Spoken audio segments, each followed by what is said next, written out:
ఇప్పుడు ఈ బిల్లుని ఆపాలి, లేకపోతే దీంట్లో ఉన్నటువంటి లోటుపాట్ల గురించి మాట్లాడాలి అది ఇది అని చెప్పేసి ఎప్పుడు లేని విధంగా కేటీఆర్, తీన్మార్ మల్లన్న, హరీష్ రావు వీళ్ళందరూ ఒక స్టేజ్ పైకి రావడం అనేది జరిగింది. సో దీంట్లో నిజంగా లోటుపాట్లు ఉన్నాయని చెప్పేసి వాళ్ళు బల్లగుద్ది చెప్తే, మీరు మాత్రం అది చెయ్యడమే ఒక సాహసోపేత చర్య, రాహుల్ గాంధీకి, రేవంత్ రెడ్డికి మేము ధన్యవాదాలు తెలుపుకుంటున్నామని చెప్పేసి మీరు భజన చేస్తున్నారు. భజన కాదు, ఇప్పుడు నేను ఏమంటున్నా అంటే గుర్తుపెట్టుకోండి, ఇప్పుడు లోపాలు ఏమైనా ఉండేది సామరస్యంగా దాన్ని పరిష్కరించుకునేటటువంటి మార్గాలు ఉంటాయి. మీకు లోపాలు గనక ఉన్నట్టు అనిపించేది ఉంటే ఇలా అసెంబ్లీకి వచ్చి అసెంబ్లీలో జరిగే చర్చ లోపల మీరు పాల్గొనండి. ఆ ప్రతులు తీసుకొని ఎక్కడెక్కడ తప్పు ఉన్నదో, ఎక్కడెక్కడ మార్పు చేయాల్సిన అవసరం ఉందో మీ అనుభవాన్ని వినియోగించి అని మారిస్తే ప్రజలు హర్షిస్తారు. ఈసారి నువ్వు ఇప్పటివరకు ఏంటంటే నువ్వు ప్రతిపక్ష హోదా తీసుకున్నటువంటి కేసీఆర్ ఇవాళ వరకు అసెంబ్లీకి రాడు. ఇలా చెప్తున్నావు 57-55 లక్షల రూపాయలు నువ్వు ఉద్యోగం తీసుకుంటావు ప్రజల దగ్గర నుంచి. మరి ప్రజల సభ లోపల నువ్వు వచ్చి మరి ప్రజల ప్రతినిధి ఎందుకు నువ్వు ప్రశ్నించట్లేదు?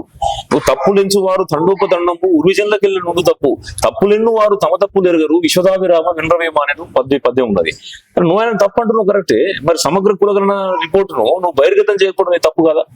నేను ఏమంటున్నా అంటే ప్రజలకు మంచి జరగబోతుంది, బీసీలకు మంచి జరగబోతుంది. మంచి జరిగేటటువంటి కాంగ్రెస్ కార్యకర్తగా మాట్లాడుతున్నారా, బీసీ రాజ్యాధికారి సమితి అధ్యక్షులుగా మాట్లాడుతున్నారా? ఇప్పుడు వాస్తవాలు మాట్లాడేది ఉంటే ప్రభుత్వానికి అనుకూలంగా మాట్లాడేటేనా, కార్యకర్త మాట్లాడేటేనా? ఇప్పుడు జరుగుతున్నటువంటి ఏదైతే కార్యక్రమం ఉందో అది ప్రజలకు, బీసీలకు ఉపయోగపడేటటువంటి కార్యక్రమము.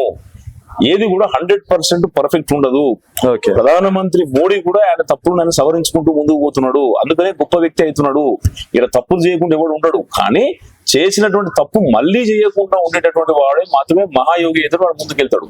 నేనేమంటున్నాను, ఇక్కడ రాష్ట్ర ప్రభుత్వం తప్పులు చేయట్లేదు అనట్లేదు, తప్పులు చేసింది కాబట్టి మేము గొడవ చేసినాం కాబట్టి ఏదైతే మన కులగణన సర్వే లోపల తప్పులు దొరికినటువంటి అంశాన్ని మేము సంఖ్యాపరంగా తెలియజెప్పినాం కాబట్టి మంత్రి గారు కావచ్చు, పిసిసి చీఫ్ కూడా దాన్ని పరిగణలోకి తీసుకొని మళ్ళీ రీసర్వే అనేది మళ్ళీ కండక్ట్ చేసారు కదా.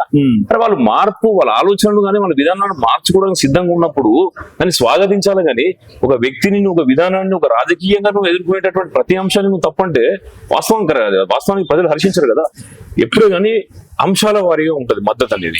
ఇవాళ కాంగ్రెస్ పార్టీకి లేకపోతే రాహుల్ గాంధీ గారికి మద్దతు ఇవ్వడం అనేది కులగణన అనేటటువంటి అంశాన్ని ముందుకు తీసుకెళ్తున్నారు. వాళ్ళు ముందుకు తీసుకెళ్లేటటువంటి అంశానికి తప్పకుండా మా మద్దతు ఉంటది. రేపు కాంగ్రెస్ పార్టీ తప్పు చేస్తే కూడా తప్పకుండా మనం దాన్ని తప్పు అని చెప్పి చెప్తాం కదా.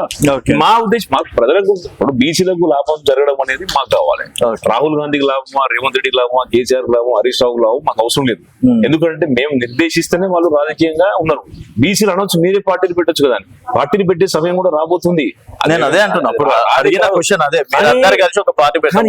కానీ ఏమంటున్నా అంటే రాజకీయాలలో డబ్బు యొక్క ప్రభావం చాలా తీవ్రంగా ఉన్నది.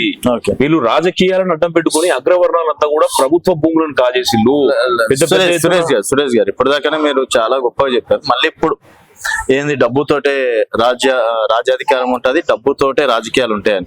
సో మరి బీసీలను అందరిని ఒక తాటిపైకి తీసుకొస్తున్నప్పుడు, అంత ఎడ్యుకేటెడ్ ఉన్నప్పుడు డబ్బులు ఇస్తే గానీ మీకు ఓట్లు వేయరా? నేను ఏమంటున్నా అంటే ఇప్పుడు ప్రజలను ఏంటంటే ఒక రకంగా ఏంటంటే వాళ్ళను ఎలక్షన్లను డబ్బుకు అంటిపెట్టినట్టు దానికి డబ్బు లేకుండా ఎలక్షన్లు ఏమంటే తయారు చేసి మీరు ప్రచారం తీసుకోండి. ప్రచారం తీసుకుంటే ప్రచారం లోపల ఇప్పుడు వీళ్ళు పెడుతున్నటువంటి మీటింగ్లలో ప్రజలు స్వచ్ఛందంగా వస్తున్నారు అనుకున్నారా? ప్రజలకు ట్రాన్స్పోర్ట్ ఏర్పాటు